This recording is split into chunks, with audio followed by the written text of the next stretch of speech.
Hello and welcome to my channel. My name's Jo, this is Joey Sewy, and today we are going to compare a ready-to-wear blouse with a me-made blouse.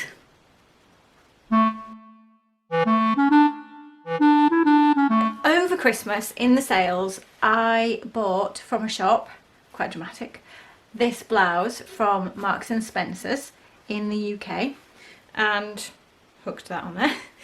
And just before Christmas, one of the few things I made during autumn really was this blouse, which is the Wilder blouse from the Friday Pattern Company that I showed you in my What Have I Been Sewing in November and December. To be honest, I think I cut this out in October, but anyway, and the two of them are really similar. One of the reasons why I bought the red blouse was because I thought, I've just made this one and I really love it. And this was a really good price and beautiful colour and fabric, so I went for it. And because I'm a sewer, I decided to have a look at the inside, and it was really interesting. So I just thought I would share with you the differences and similarities and stuff like that, because I think one of the reasons why I'm interested to look inside garments is because I can get really picky and critical of myself about the finish of things.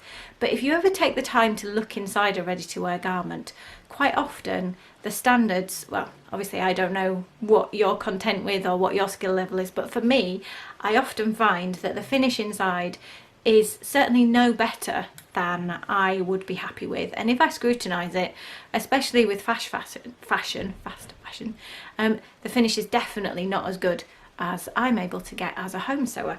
So first thing I'm going to do is I'm going to show you me wearing these two, because they're not identical style wise, and I think it's worth starting there and pointing out some of the obvious differences between the two of them.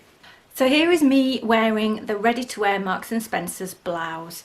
Now the first thing that is different that you will see is that the collar, it's got one of those hanging loops. So first of all, I don't have hanging loops to hang out annoyingly on the one I made, although you could argue maybe you need them to hang, but I don't. The amount of gathering on the collar here is less than on the Wilder blouse.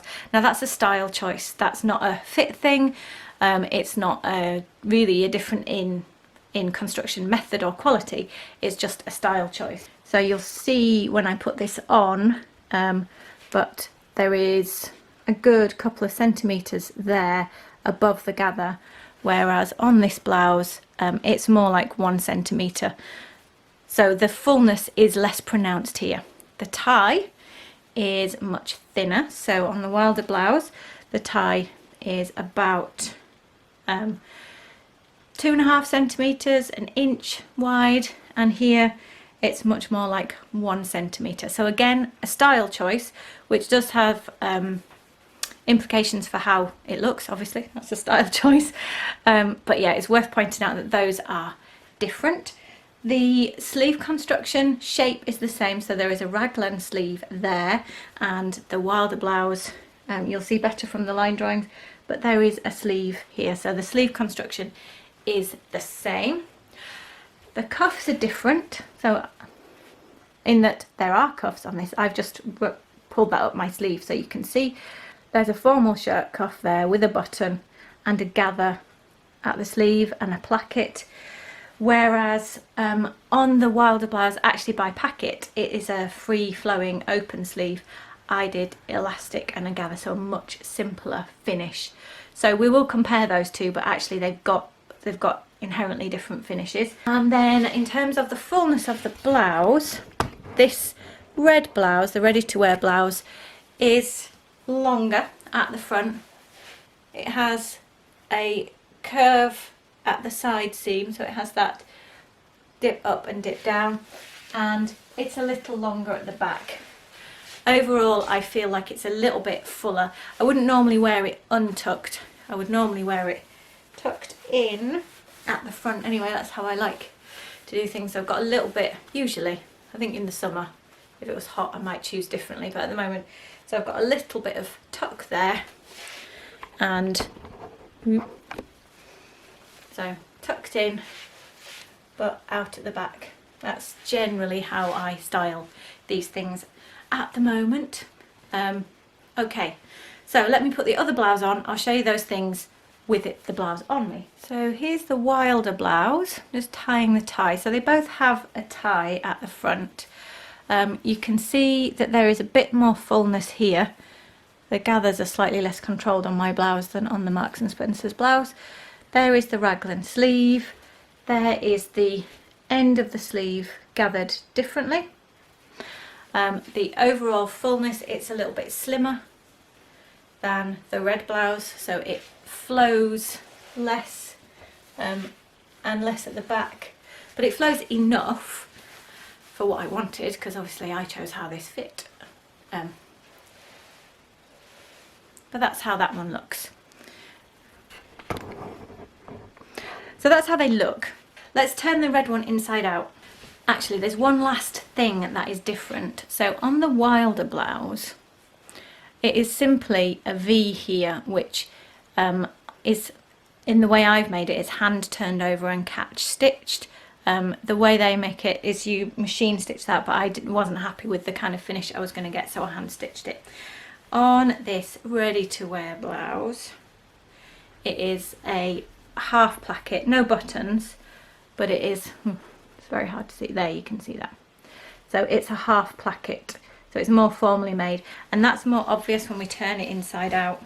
So you can see a little bit there that it is made differently. So what I'm going to do now is I'm going to take both blouses off and show you the construction side by side. So the very first thing we're going to look at is the seam finishes. So here you can see that I've finished my side arm seams with French seams. The sleeve seams and then also the side seams. If we lay out the ready to wear garment, that is finished, not surprisingly, differently, because French seams are quite difficult to do. And they have got this serging. So they've got the serging or the overlocking and the machine stitching to catch it, and they've done that on here and they've done that on there. Second of all, the hem finishes. So on mine, I hand stitched. So we've got the hand stitch there, which you can see a little bit. You can see my catch stitches. And on this side, it's not quite so beautiful, especially because I was using a light coloured thread, because I felt like overall that would show the least. But you can see that here, it's not the most pretty thing in the world. And this fabric didn't press brilliantly, so it's still a bit bouncy. You can see there that I swapped how I was hiding the thread, and I didn't hide it so much there. I was probably getting tired. So that's how I've finished mine. So the inside and the outside don't look quite as perfect. They're not. It's better here where I was paying more attention. But there are areas where it's not as beautiful on the outside. I mean on the inside as it is on the outside. For the ready to wear, they've got a pretty good machine hem finish there. And it's a perfect edge stitching. That's the inside, that's the outside. There's a little bit of, you can see the little bit of creasing in the fabric if I'm being very picky. Although to be fair, sometimes I do get annoyed at myself when that happens to my fabric, so it's quite nice to see that it happens in ready to wear as well. Then here, interestingly, this is the curve at the side seam, and they've got a little bar tack there, which obviously is to reinforce the seam. So they have done, you can see from here, they've sewn the side seam second and they've done the hem first. So they've actually hemmed these before they have sewn them together. You can tell that order.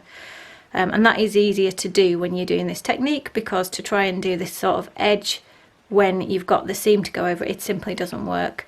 So they've got over that by doing the hem first, then the side seam, and then finishing it with the bar tack. So that's quite an interesting thing to learn. Next, I'm going to look at the cuff finishes, and that's quite different on these two because we made different choices. So with mine, what I've got is I've got a rolled over cuff with elastic inside there, and it is hand stitched in again. Here, of course, we've got an actual fully made cuff. We've got a fully made cuff with a curved edge. We've got a functional button, and then we've got a placket which is made with, it's a bound placket. This is the technique that is used in the Pauline Alice Carme blouse, which I've made a few times. You need to kind of know the order to do things in, and it is a little bit tricky. So this side of the placket there, you can see 2 lines of top stitching, and then this side you've got 1 line. This is the underneath because it's got the button on it, and this is the side that is seen, and actually on that side you can only see 1 line of top stitching. So this, in fact, it is, that's faced, isn't it? So I can see there's a seam along here. So there's quite a complicated construction there, and I've gone for much simpler. Now when I wear this cuff is actually too long for me. The sleeves are slightly too long, which is something I find a lot, and because it's such a loose style, I actually find that the cuff falls down and I look like I'm wearing my dad's shirt. So ultimately I think I'm probably going to have to take the cuff off anyway and just refinish it with a finish like this one here. But yeah, very different cuff finish there, and there's an awful lot more work in this ready to wear version than there is in my version. The next bit I'm going to lay out and show you are the 2 different plackets, and again there's some really different choices about how to make them here. We've got this one, which is a formally made half placket, so what you can see is that there is no seam down here. There is no centre front seam. You essentially sew this in and then slice it, or at least that's the home sewing way of doing it. You sew part of the facing in and then slice it and then complete the facing, and you can see they've used iron-on interfacing here to reinforce that section where they, on the right side, they've got the end of the placket, but on the wrong side, well, on both sides, that's where the actual slicing through the fabric finishes, so that's why they've got the interfacing there. And then on my version, on the Wilder blouse, they go for a much less scary way of doing things in some ways, although in other ways it has its downsides. So there is a centre front seam here for the whole blouse. In fact, if you do it as a dress, the whole front section of the dress has a centre front seam, and that is so that you can then not sew the 2 up together here and it goes apart.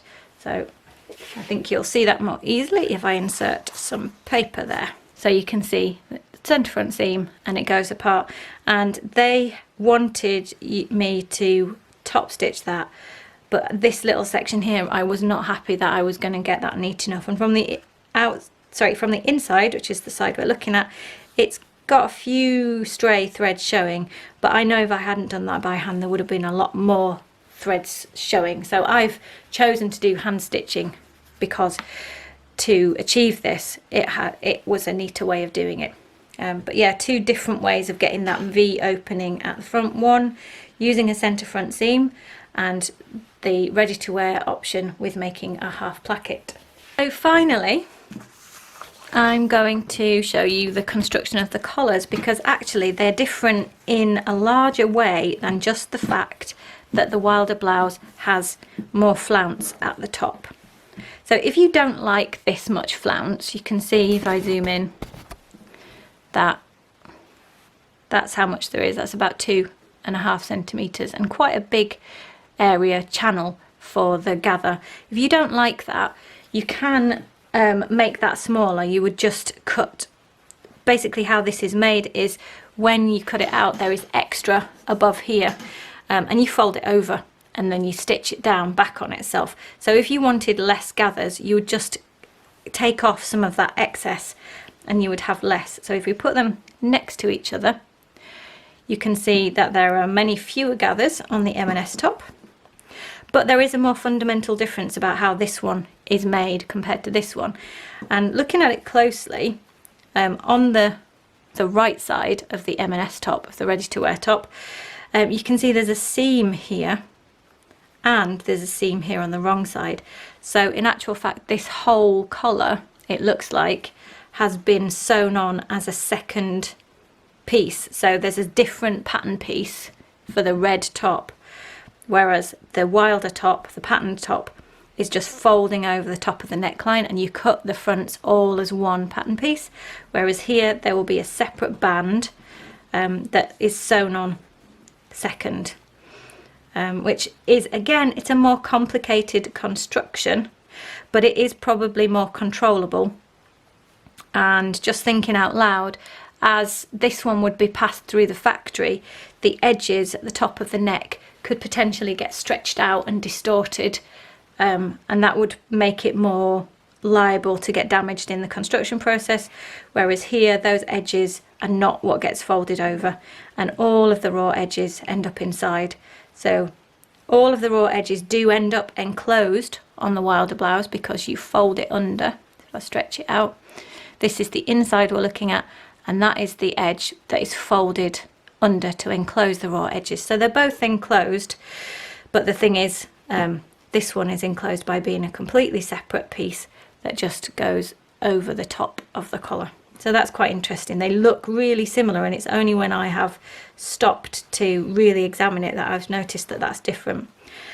Final different point is that there is a little line of stitching here at the shoulder line for the gathering, and there is another one here at the shoulder line, and then the same again. So they have controlled the gathers, which is something that I am going to do on my wilder blouse, but it's not a fundamental part of the pattern, and I think it does help to distribute all these gathers around your neck more easily if you distribute them and then secure it once, and then you don't get it slipping around, because you have to make this blouse in a really drapey fabric, but that means it also slips around. So there you have it, a comparison of a ready-to-wear blouse with a handmade blouse. Overall, there's actually a lot more construction in this ready-to-wear blouse than there is in the wilder blouse. But having said that, of course, when you make a blouse yourself, you're able to fit it exactly as you want. So as I mentioned, the sleeves are actually a little bit too long on this for me, and so I'm probably going to go back and take the cuffs off and take away some of the construction that I paid for so that the sleeves fit properly, whereas with this it hasn't got that issue because it was made to fit me from the start. And also the same with the fullness. I think part of the reason why this blouse has got so much fullness is to capture, it's partly a style choice, but also partly so it fits a wider range of people, whereas I can dictate exactly what fullness I want by the style choices I make, and that's why we make our own clothes in the end, isn't it? So I hope you've enjoyed this. I would really recommend you have a look inside the ready-to-wear clothes that you've got in your wardrobe, or the ones in the shop. There's nothing to stop you going into the shop and either in the store or in the fitting room turning something inside out and having a really good look at exactly how stuff is done. So I hope you enjoy having a little explore of your own clothes. Thank you for watching, and I'll see you again really soon. Bye!